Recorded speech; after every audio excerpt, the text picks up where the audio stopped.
Good morning, and it is a beautiful morning. Yeah, it's cold out. It is very cold, and the snow is light and fluffy, perfect for cross-country skiing. I should probably do that today, do some cross-country skiing. I should. I really should. Yeah. In any case, talking about Tiktalik, the earliest verified tetrapod that we know of. A transitional between fish and land animal.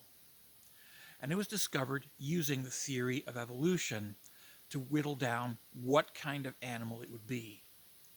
Essentially, a fish with land animal characteristics. It would have grasping limbs on its fins, for fins, so that it could maneuver.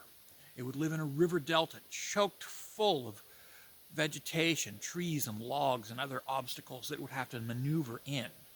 And so the grasping limbs would be useful. These would be modified fins. But more importantly was the ability to crawl over sandbars into other patches of water, to go from one pool to another, from one pond to another, from one place with water to another. And this was a very important part of what Tiktalik would have. It would also have a lung, a primitive lung, but it would still have gills. Now, what is a lung? A lung is a modified swim bladder. So Tiktalik would be using its swim bladder as a lung, or its lung as a swim bladder, depending on how you look at it. Tiktalik would also be using its forelimbs to push itself up and pull itself forward. Its back limbs would be used for much the same purpose. But they would also use these same limbs to grab branches as they swam through the water so they could maneuver more quickly and more effectively, making them better at chasing down fish. Now, this is what we knew we would probably be finding. It would live in a tropical river delta. It would have a neck. Its eyes would be on the top of its head rather than at the sides of its head. And it would have grasping limbs, at least on its front fins, if not on its back fins as well.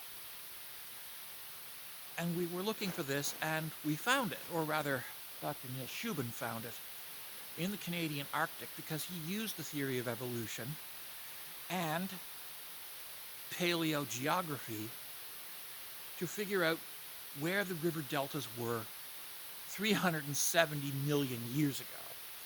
And he found a perfect one in what is now the Canadian high Arctic. Perfect river delta. It used to be tropical, it used to be near the equator, and it was there at the right time. It was at the equator at the time that Tiktalik would have been evolving. Now, we didn't have a name for it. We just knew it as fishapod. It's a fishapod. A fish with legs. And yet, when it was discovered, the specimen they found, the Tiktalik, matched every prediction made by the theory of evolution of what this fishapod would look like, what kind of animal it was. It matched the description. And it matched the description that we discovered, we figured out, using the theory of evolution to predict what this fishapod would be like. How it would live, how it would feed, how it would move, to figure out everything about it. We learned everything we needed to know about the first fishapods using the theory of evolution.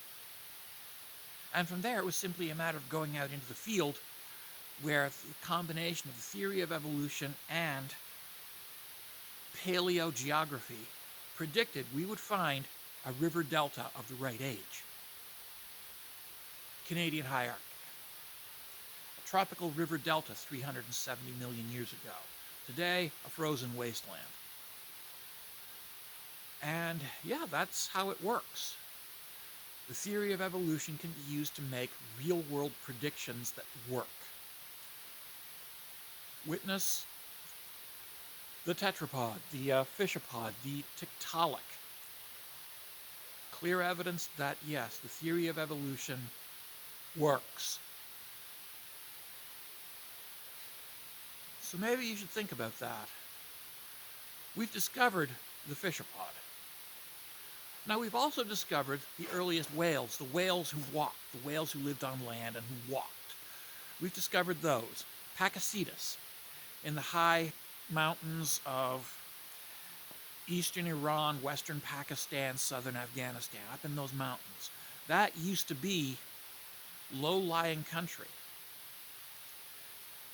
40, 50 million years ago, that was all low country. That was all coastal. And that's where we found Pakicetus, in what used to be coastal land, and which is now high mountains.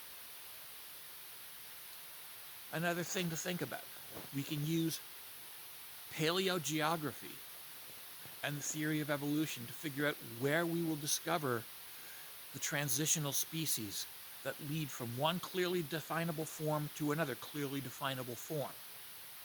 We've done this. We have done this in the real world, in real time.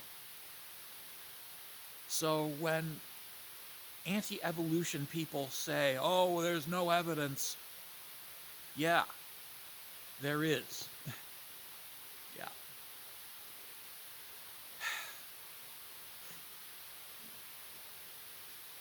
In any case, have a nice day.